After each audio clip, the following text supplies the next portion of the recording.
nagpapasalamat tayo sa bahay nito, sa buhay po nila Kuya Ruli at Ate Felicita, ang kanilang mga anak. Maraming salamat sa pagbubukas ninyo ng inyong tahanan para magkaroon tayo ng panambahay. Amen? Amen. Bible study, ibig sabihin Bible study, prayer meeting. So anumang tawag natin, so ang tawag po natin ay panambahay. Amen? Amen. Nang ibig sabihin po, napakaganda na hindi lamang tayo sa church ay nag-worship, hindi lamang tayo sa church nag-worship, dapat sa bahay din natin nag-worship tayo. Amen? Amen. At ang pagsamba, sabi ni Haring David, araw-araw tayo sumasamba sa Diyos. Amen? Kahit tayo kumakain, kahit tayo umiinom, ano man ang ginagawa natin, sabi ng Biblia, ay gawin natin sa ikararangal ng Diyos Ama. Amen? Amen. Kaya sa lahat ng ating gagawin, no, yung iba ay pagka may pagkain, lalo't halimbawa, kukunti lang ang pagkain, no, kukunti lang ulam, tuyo at saka talbos lang na kamuti. No, pag nag-pray, Lord, salamat sa mga pagkain ito. In Jesus' name we pray. Amen. No? Pero kapag ang ulam ay may kaldereta at may minudo at may lechon, no? May tangs pa yan, or bababasikan, Lord, salamat sa mga pagkain haba-haba ang panalangin, ano? Pero kaya dapat ang ating ay consistent tayo, ano man ang kalagayan, magpasalamat tayo sa Diyos. Amen?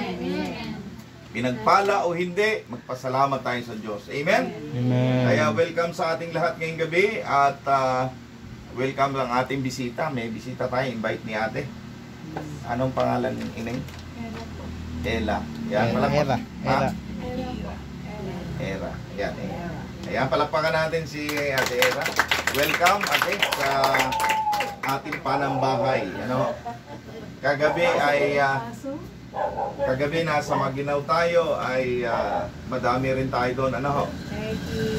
Yan. So, salamat po sa inyong lahat ngayong gabi at tayo ay patuloy na nagkakasama-sama sa panambahay. Kasi Kuya Ruli, ito pong panambahay na ginagawa po namin ay ito po yung ating kumbaga parang evangelism.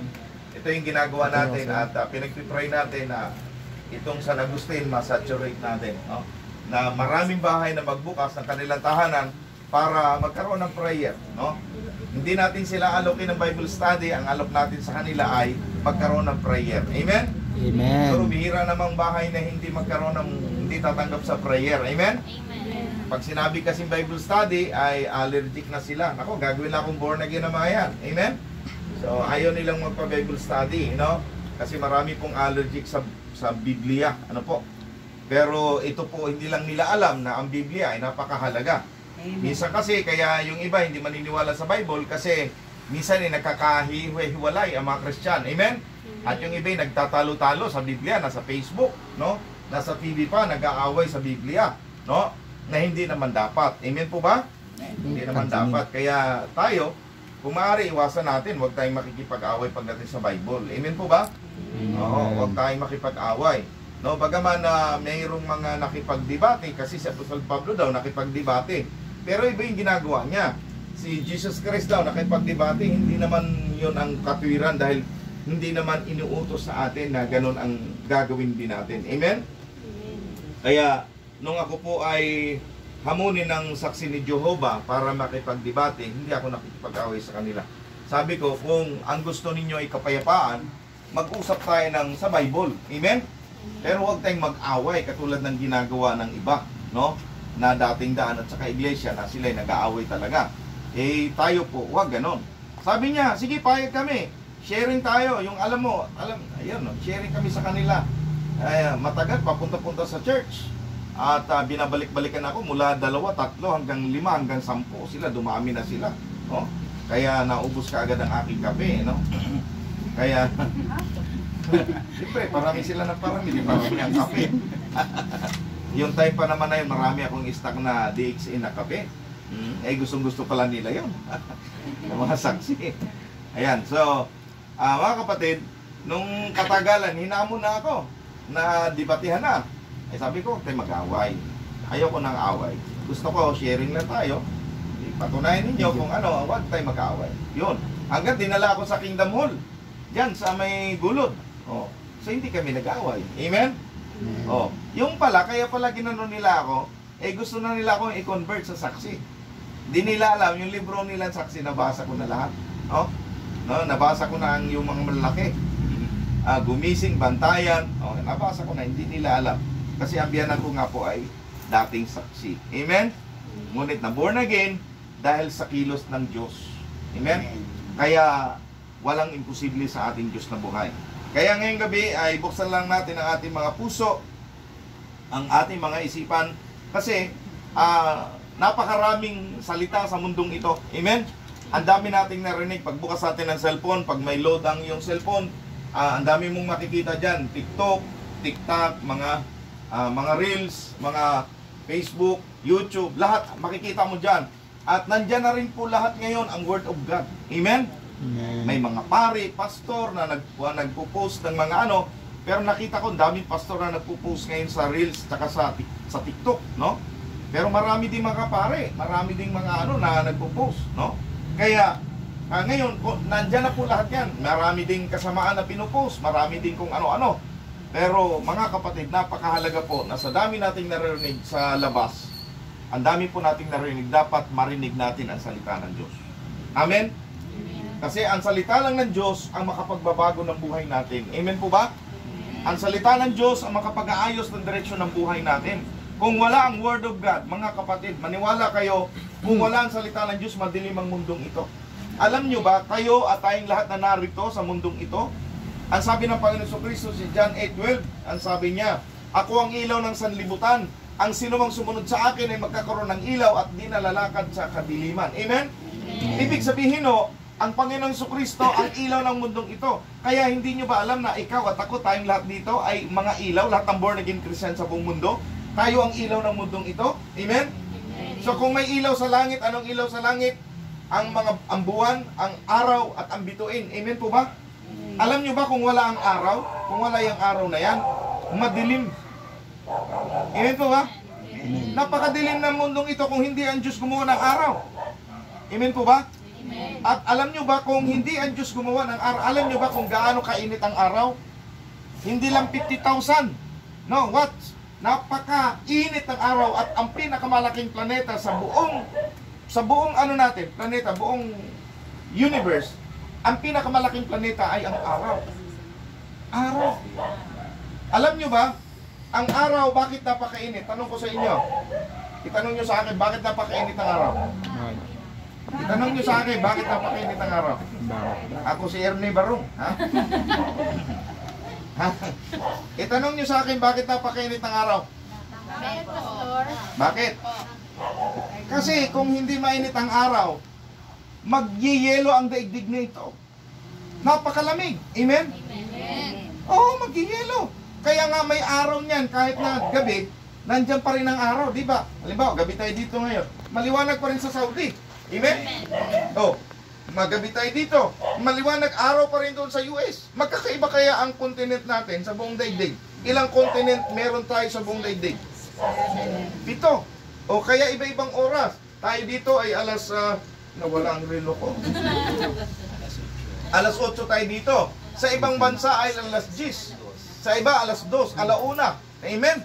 Magkakaiba, isang planeta lang tayo, pero magkakaiba ng continent. Hindi nyo ba naisip yun? Oh, sumakay ka ng eroplano pagdating mo ng Japan. Ibang ano na. Amen po ba? Ang lamig doon. Tapos dito, ang salita natin, kumusta na kayo? Magandang umaga po. Pagdating mo sa Japan, arigato, arigato, arigato. Amen? Handa ko wasaki, washing machine. Automatic manual, no? Ha? Eh, malapit na. Diba? Pagdating mo sa Korea, napakalamig sa Korea. Amen? Ang mga salita sa Korea, ano sa Korea ang salita? Anyong chayo. Anyong chayo. Ganyan ang batihan doon. Magandang umaga. Anyong chayo. Ang labang ito. Ganyan sa Korea ang batihan. Kaya sabi ng bayo ko pagdating sa Korea, nangangawit ang leg ko rito. Kasi lahat babatiin mo sa company, Kuya Rudy. Anyong chayo. Automatic, kailangan magaganong ka din. Anyong chayo. Kaya si Manny Pacquiao, ang labang ito. So mga kapatid, iba-iba po tayo pagdating sa Bisaya. Oh, kumusta mo dahadong? Di ba? Oh, kumusta mo din ha? Oh. Ayaw-ayaw. O, di ba? Kape-kape. Yan, sa Bisaya eh. Pag hindi, kahit hindi mo kakilala, pagka dumaan ka sa bahay nila, oy, kape muna kayo. O, ganyan sa amin sa probinsya. Kahit walang kape. Inaaya ka lang. Ayan. Pero doon, pagka inaya ka doon, may lutong saging, tsaka kamote. Amen? Oh, masarap sa Mindanao. Ayan. So, mga kapatid kong minamahal, Narinig pa na yun. dito yan. Marites muna tayo. Marites. Okay.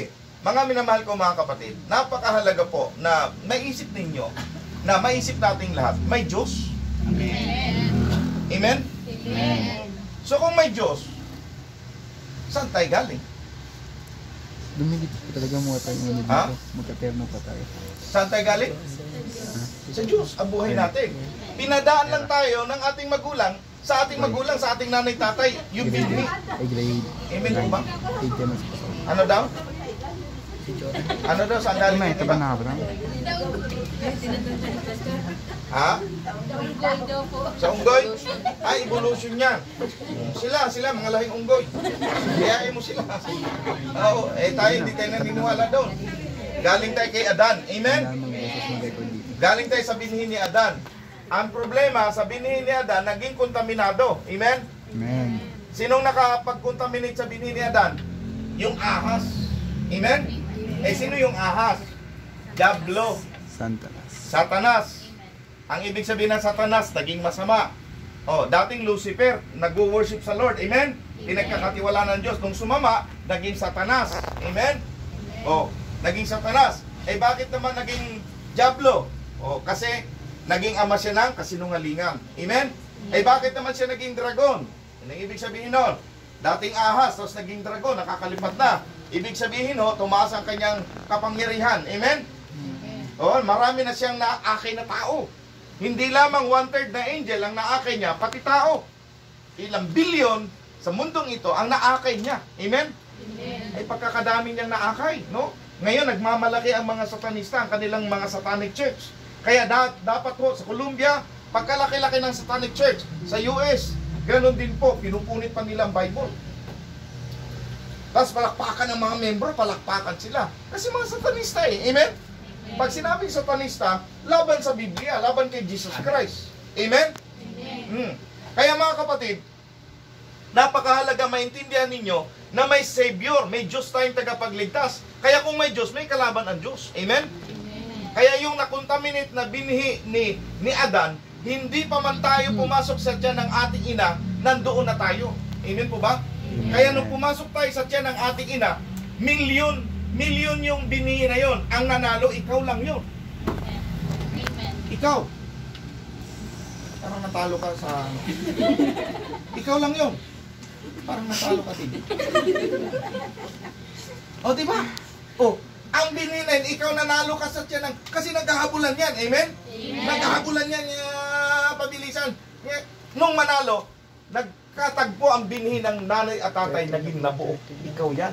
Ikaw yan. Amen? Amen.